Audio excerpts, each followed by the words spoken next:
ತರುವಿನ ನೆರಳು ಕೊಡುವಂತ ಸುಖವು ಕೊಡುವನು ಕೃಪೆಯ ದಿನವು.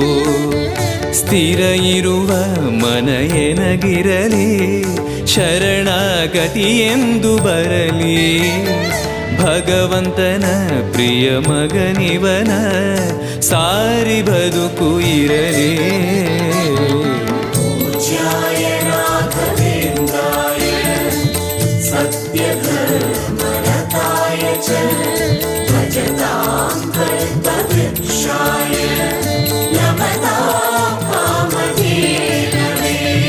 ಆಲಯವೆಂದರೆ ಮಂತ್ರಾಲಯವೇ ಬೇರೆ ನಾ ಅರಿಯಲಾರೆ.